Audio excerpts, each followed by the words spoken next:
ভাঙড়ে ব্ল্যাকমেল করে ধর্ষণ।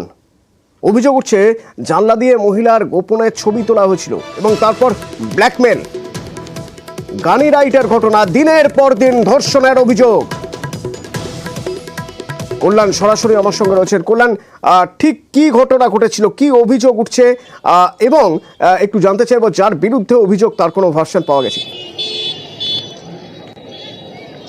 একেবারেই জানিয়ে রাখি অতনুদা, এই যে ভাঙড়ের জাগলগাছি গ্রাম পঞ্চায়েতের গানিরাইট এলাকার ঘটনা, এক গৃহবধূকে আপত্তিকর ভিডিও তুলে সেই ভিডিও দেখিয়ে দিনের পর দিন ব্ল্যাকমেল করে কার্যত ধর্ষণ করা হতো বলে অভিযোগ।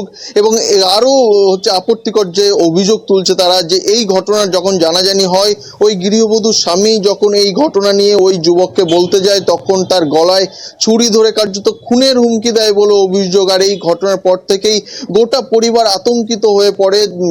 তবে স্থানীয় বেশ কয়েকজনের সাহায্যে তারা অবশেষে ভাঙড় থানায় লিখিত অভিযোগ দায়ের করে ওই যুবকের বিরুদ্ধে। আর পুলিশ লিখিত অভিযোগের ভিত্তিতে দ্রুত পদক্ষেপ নেয় এবং সঙ্গে সঙ্গেই অভিযুক্ত ওই যুবককে গ্রেপ্তার করে। বিভিন্ন জায়গায় যে একাধিক যে ঘটনা ঘটছে, সেখানে পুলিশের বিরুদ্ধে একাধিক অভিযোগ উঠলেও এই ক্ষেত্রে ভাঙড় থানার বিরুদ্ধে কিন্তু পরিবারের কোনো রকম অভিযোগ নেই।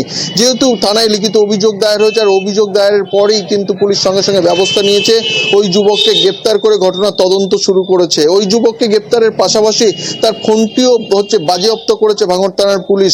সেই ফোন থেকে যে ভিডিও ছিল, সেই ভিডিও ইতিমধ্যে পুলিশ কর্মীরা ডিলিট করে দিয়েছে বলে আমরা পুলিশ সূত্রে খবর পাচ্ছি। তবে এর সঙ্গে ওই যুবক ছাড়া আরও কেউ জড়িত আছে কিনা তারও তদন্ত চালাচ্ছে ভাঙড় থানার পুলিশ কর্মীরা। ধন্যবাদ কল্যাণ।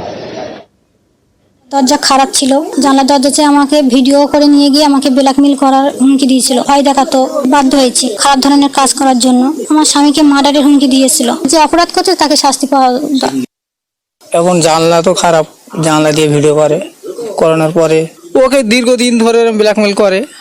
আমি তো জানি না, আমি রাত বিরেতে বাড়ি থাকি না, কেন গাড়ির লাইনের ছেলে আমরা, গরিব মানুষ না খালি খাওয়া হয় না। ওর যেন এমন শাস্তি দেখ যেন পরবর্তীকালে এরকম কাজ না করে যেন।